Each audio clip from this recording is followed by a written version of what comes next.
Good day. Welcome to another edition of Ebima Mungo's Perspective on Global Affairs.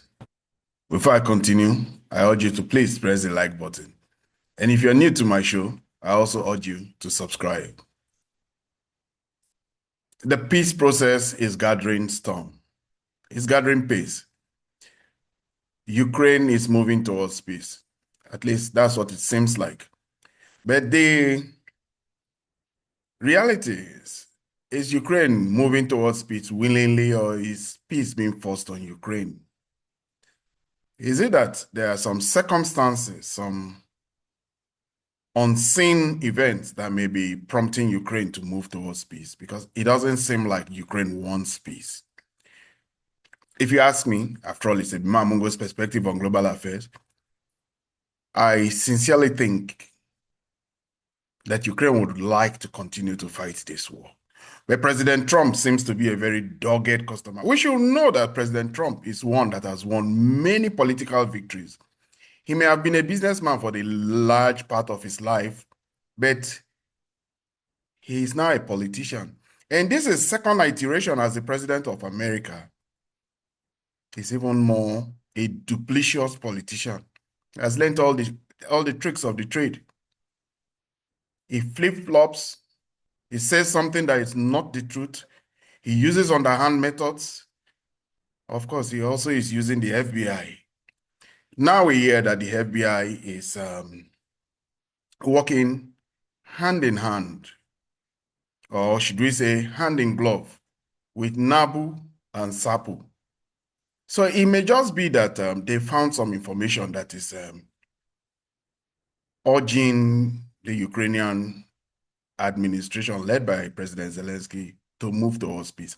That is how I see it somehow. Because it doesn't make sense. Ukraine wants to continue to fight this war. They are determined to fight this war. And as the Russians say, till the last Ukrainian. And of course, they have support. They have support. The support Ukraine has not relented. It's not ending. They have support from Kaja Kallas and all the Baltic states. Small as they may be, 2 million here, 1 million there, they have immense diplomatic power. After all, they control most of the policy decisions in the European Union. They also have support, no doubt, from the British. They have had a long history of being, let's just say, not good friends of the Russians. They have support from the French. And they can count on the very strong support of the Germans. Very, very solid support, at least from the German Chancellor Friedrich Merz. He says all the right things. And Mark Rutte, how can we forget Mark Rutte, the NATO Secretary General, former Danish Prime Minister of Netherlands, now NATO Secretary General. He is very much in support of the Ukrainian cause. And of course, he says that Ukraine will be a member of NATO someday because it is not up to the Russians to determine who and who can be a member of NATO. So we do have this situation where we can very much say that the Ukrainians it just may be that they are being urged to be part of this peace process. Nevertheless, the peace process is on. And today there was a meeting in Miami between Marco Rubio. He led the team. He's the Foreign Secretary of America, Steve Witkoff, and Jared Kushner. They sat on the American team. And then Rostrom Omerov led the team, an extensive team, very strong team, representing Ukraine. The Ukrainian team presented a gloom picture. They kept a strong face, but before the events happened, they did have a gloom face. And Marco Rubio was, before the events happened, Marco Rubio said that they are trying to see that the ending of the war is just not enough. Ukraine must win its future, win its sovereignty, and have a good enough peace for everybody. At least that's what Marco Rubio believes. He said that and he believes it squarely. So we saw the Ukrainian team, and you can see them very contemplative, especially here. This picture here is Sergei Kislyak. Is the Ukraine's first deputy foreign minister. He's very, very visible on social media, especially on Twitter. It is very pensive. Maybe. So these are the kind of things that make you believe that the Russians are, or forgive me, the Ukrainians are not necessarily going into this peace process willingly. I'll come to what President Trump said about the Ukrainians and why this peace process is going on. But of course, Marco Rubio, just before the meeting started, Marco Rubio had a discussion with the press, and it said about how it is very important that this meeting takes place, and Russia is also a party to the meeting. But later on, the meeting ended, and this is what Marco Rubio had to say about the whole meeting. Today, but there's more work to be done. This is delicate, it's complicated, there are a lot of moving parts, and obviously there's another party involved here that'll have to be a part of the equation, and that'll continue later this week when Mr. Witkoff travels to Moscow, although we've also been in touch in varying degrees with the Russian side, but we have a pretty good understanding of their views as well. So much work remains, but today was again a very productive and useful session where I think additional progress was made, and we continue to be realistic about how difficult this is, but optimistic, particularly given the fact that as we've made progress, I think there is a shared vision here that this is not just about ending the war, which is very important. It is about securing Ukraine's future, a future that we hope will be more prosperous. And built on that again today. So it is about securing Ukraine's future, a future that is very important. Well, now we've known about how the meeting went. The Umerov himself also said that the meeting went very well. He's the leader of the delegation, and he talked about how the meeting very well. He actually eventually went ahead and briefed President Zelensky about the meeting. So Umerov expressed a lot of gratitude to America. It should be pointed out that Umerov too is also fingered in this investigation. In fact, he is expected to have resigned, but Umerov expressed great gratitude to American people, their leadership, and President Trump's initiative. The US is hearing us, US is supporting us, US is walking beside us. That's what he said before the whole meeting started. And after the meeting, he said, our key goals, security, sovereignty, and reliable peace remain unchanged and are shared by the American side. They are moving towards peace. But President Trump mentioned something, and when he was asked about this peace process and how it's going for the Ukrainians, this is what President Trump had to say. Stop people from being killed. Doesn't have much to do with us, but I'd like to see if we can save a lot of souls. A lot of people are being killed. Last month we had 27,000 people killed in that ridiculous war that should have never happened. It would have never happened if I were president. Have you spoken with Rubio and Witkoff since that meeting? Yeah, I've spoken to them, and they're doing well. Ukraine's got some difficult little problems.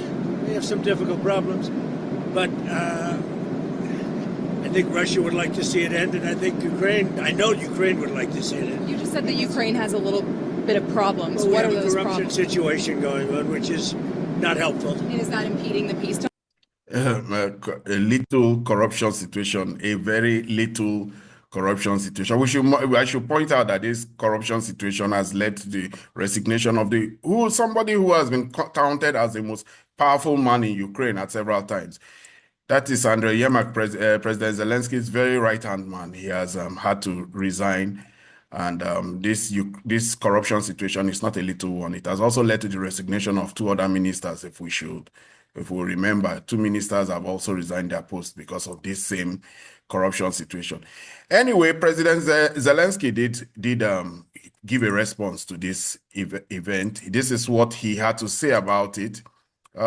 He shared a post. We know that President Zelensky is very good at sharing posts. He said, today after the teams in America finished their work, the head of the Ukrainian delegation, Rustem Umerov, reported on the main parameters of the dialogue, the emphasis, and some results.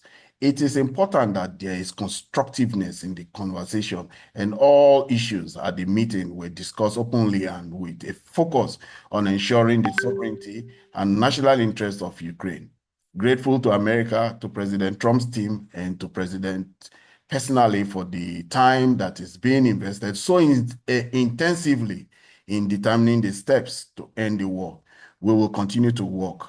I look forward to the full report from our team. President Zelensky, immediately after the meeting, had a flurry of phone calls from the usual suspects, NATO Secretary General, the various prime ministers of Europe, the officers and policymakers in EU. They all called to know how the meeting went. Europe has been frozen out of this meeting. Europe is inconsequential. They have no role. And Sergei Lavrov says Europe played themselves out of it. You would think they did because they have been the most belligerent. That word peace is not among the things they want. What they've been meeting for the past 3 years is how they will destroy Russia. The irony is that they're not putting forward bodies to help in the destruction of Russia. What they do, the Ukrainians have quite a lot of human beings, 40 million of them, as at last count. Many have left, though. They can give a lot of weapons. It turns out that most of their weapons have been very, very not so useful in this particular war. The war has changed. We have seen a very different kind of war. This Ukraine war had no playbook. There was nothing like it. Drones, maneuvers. You can't form big collections of soldiers. There are so many things that changed. Now we see tanks. Tanks that were the mainstay of the last World War II and many wars after that. Tanks now have to be hidden in houses, in basements. Tanks are being covered with tarpaulin so that they cannot be seen and found. They are endangered. Tanks are no more a part of mechanized. This is not a mechanized warfare. It's only after there's been a lot of clearing of the area by the teams before the mechanized weapon systems can show their face and show themselves in the battlefield. That's the kind of war we are fighting, we are seeing now. And that's a war that the Russians are taking to the Ukrainians. We should know that in modern day warfare now, these two parties are the best in the world, the Ukrainian and the Russian. The Russians, obviously, because they are winning in the battlefield, and the Ukrainians also. Anyway, Witkoff is expected to be in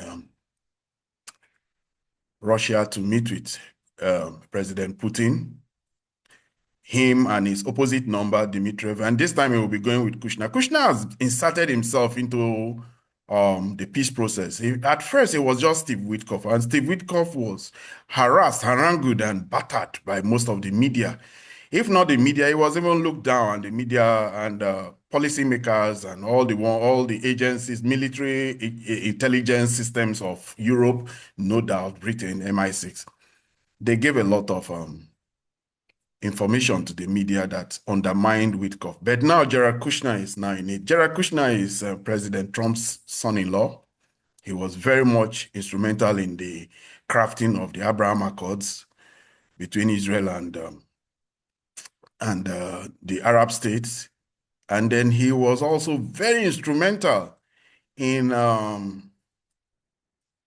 what will be the word? In convincing, because that will be the word, convincing Netanyahu to tamper peace, go take the path of peace. Netanyahu was told that it was in his best interest to follow the path of peace. Of course, as an aside, Netanyahu wrote a beautiful letter to the president of Israel to please forgive him and pardon him for the many, many discretions that he's been chased around many courts in Israel. We know that there's been so many wars that have been started because of those court cases that seem not to want to go away. So he always goes to start one new war. There's already engagement going on in Gaza and South Lebanon and also in Syria. So that's an aside anyway. So Jared Kushner is now very much a part of this discourse. He has given impetus to it. And he's a very strong, convincing force because he comes almost as a representative, a much more closer representative to Trump because he's Trump's son-in-law, married to Ivanka, his daughter. Anyway, President Zelensky says he's happy with the peace negotiations and everything. But one person who is not happy with it is the former commander-in-chief of the whole of the Ukrainian armed forces. He wants a just peace. In fact, he believes that they shouldn't even be talking about peace. They should be talking about ensuring that, as Ursula von der Leyen would say, that Ukraine is a steel porcupine. And how are they going to do this? They must give Ukraine NATO membership, and it won't harm anybody, or it won't harm anybody at all if Ukraine has just a few nuclear weapons, just access to nuclear weapons. Zelensky wants nuclear weapons and NATO membership for Ukraine. Only joining NATO, hosting nuclear weapons, or accepting major foreign military force can truly guarantee Ukraine's security. He said such security guarantee could include Ukraine's access to NATO, accession to NATO, the deployment of nuclear weapons on Ukrainian territory, and the deployment of large allied military contingent capable of confronting Russia. He was writing in the Telegraph. Well, it so happens that most of the foreign legions that came to come and help the Ukrainians, many of them have left. Even the Colombians are considering it. They have a large Colombian contingent. The French foreign legion, they have left. The Germans, they are left. The Irish, all those ones who were sold on the Ukrainian war, the early part of the war, they've all left, to the extent now that the Ukrainian government, Ukrainian armed forces, have disbanded their foreign legion. So it's very hard to convince France and Germans and British to put troops, although they want to put troops after, they are very specific about it, after a ceasefire has been negotiated, not before. Some French troops have found out the hard way because they've been visited by Iskander missiles in wherever hotel or wherever they found themselves. So Witkoff will be going to Moscow, and this talk of Zelensky, we really don't know what can come out of it. It is a very strong one. Zelensky is being groomed by the British establishment. It's very imperative that he must have a British affiliation and he must be very close. He has been doing the rounds of Chatham House, the usual suspect, all those ones that make you to see why your destiny is much more aligned to Britain and definitely not to America. Don't underestimate the capacity of the British to reinvent themselves and to continue to project influence in soft ways. Even if their military is no more as it used to be, even if their economy is no more as it used to be, they still continue to try. So Zelensky is now very much within their orbit and ambit, and he's expected to be the next leader. He has been put there, and of course, he will be supported with the necessary funding by who again? The British. They are making sure that he will be their man in cave. And he's the one who is saying these very, very strong words and trying to tell the Russians that this is what he wants. Obviously, the Russians, as we know, have inserted themselves into all the discussions regarding what's happening in Ukraine. Anyway, let's go on to the battle situation now. And there's something very interesting. I got a video today of the extensive range and the extensive how would I call it, movement of the Russian military in the past 2 months. This is what I have here. 86 communities have been got by the Russians in these past 2 months. Volchansk,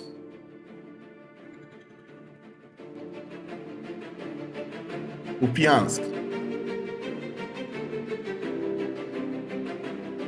in Liman. So this video here says that Russian army has captured over 86 settlements during the autumn.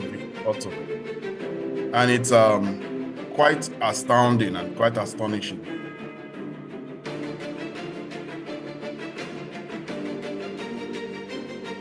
Some people have much more details about it in the form of square miles. I think it's over 400, but they've made the most amount of progress over this month than they've made in the past few years. And videos like this that tell us how the battlefield is moving.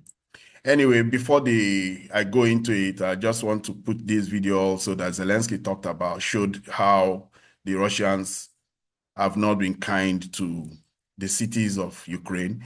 They've been, this is the second day in a row that they've been sending their hypersonic missiles that have made Patriot missiles to look ordinary. And Zelensky,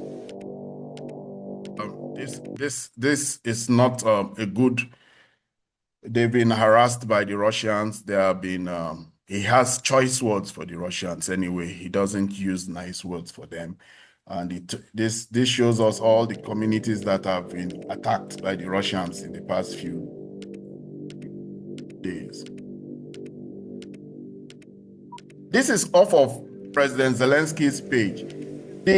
When the story is being told by the Western press, especially the BBC, usually it's apartment blocks and kindergartens that are attacked. But as we've come to know, there's a lot of artisanal production of drones in people's homes and apartments. It may just be. I am not making any excuses for the Russians in attacking their choice of attacks and places to attack. But we do know that there's a significant amount of attack on the military-industrial complex of Ukraine when these attacks are carried out. So this is it. Anyway, going on with the other things, we know that in Liman, the Russian forces have advanced into Diprova. Fighting is taking place directly in the populated areas, and in Volchansk, the Russian forces continue to make advances in Volchansk. They've almost taken over. They have over 80% of Volchansk. In Guliopole, they made a lot of advances in Guliopole. Russian armed forces captured the settlements of Veseloye, Zeleny, Gai, Zatishe, and Chernovoye, all in that direction. What is happening is that they are now almost getting to the central part of Guliopole, and it is meaning that Guliopole is almost being occupied. Guliopole was not supposed to have been breached, and occupied until possibly February of 2026. So this expedited this movement into Guliopole is one that is quite shocking to a lot of people. Anyway, as we continue, we know about what's going on in Venezuela. The talk about Venezuela is increasing. Maduro, we just learned, tried to make peace for himself. He tried to give himself an out. He told President Trump that he would want to just be around for another 18 months so that he can tidy up his affairs.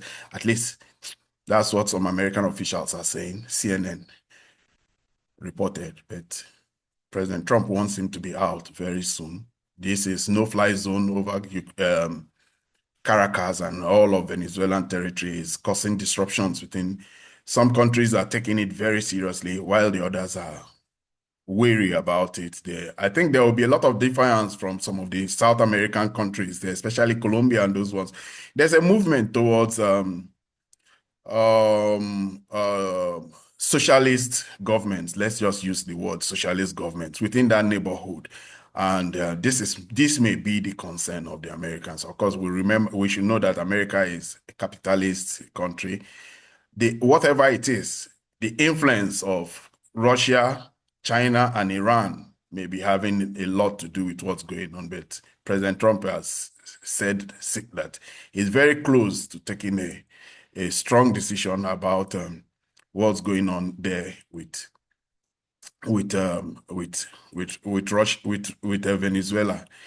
I have a story that is quite an interesting one. This story has to do with the very first time that we're going to see something spectacular, extraordinary, and it comes from Turkey.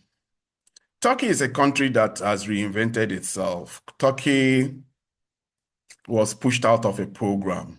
The very beginning was that Turkey started to see that drones were doing very well, and Turkey wanted drones from Israel. Israel was one of the first manufacturers of drones, and they really used drones in warfare very early on. So the early drones Turkey wanted, they couldn't get it. But a guy called Beykarat comes in, he said, and starts to make Turkish drones. Turkish drones suddenly became useful, especially when the Azerbaijanis used it in Nagorno-Karabakh. The second Nagorno-Karabakh war in Armenia, they did to the Armenian tanks, Russian tanks, I should say, T-90, 76 and T-72 tanks, I think. They really destroyed them. Those tanks were destroyed. A lot of armory was destroyed. A lot of howitzers were also destroyed. And we got to see how these tanks were these drones were very effective. Anyway, going forward now, Turkey is now a very vast, big supplier of drones to a lot of countries in the world. Even the British want to learn about their Turkish drones. It was the early days of the Ukraine war. Turkey's Bearcat drones were very effective. But something has happened now. Turkey has gone one step forward. Turkey has now used the drones to shoot down a conventional plane and a jet fighting plane for that matter. Havacılık tarihinde yeni bir devrin kapılarını açtık. So it's a world first. Dünyada ilk defa bir insansız savaş uçağı havadan havaya füzesini radar güdümüyle ateşleyerek drone strike beyond visual range with Bearcat, Kezelema, flanked by jets as warheads rolls away, hitting a jet-powered plane. So we see Turkey now expanding and inserting themselves into the space for selling arms, and they continue to extend themselves. Turkey has a fifth generation program they have a fifth generation program trying to, I think it's a can jet fighter they are trying to do, fifth generation. They were kicked off the F-35 program. They're trying to get themselves back into it. Recently, we heard that they have bought some British, some Eurofighter jets, 40 Eurofighter jets from the British and German coalition that makes that particular jet. But they also have their own jet program they are trying to get, and they don't have the technology for the engines. But with a technology like this, the drones, where it's their strength, they also have a drone ship.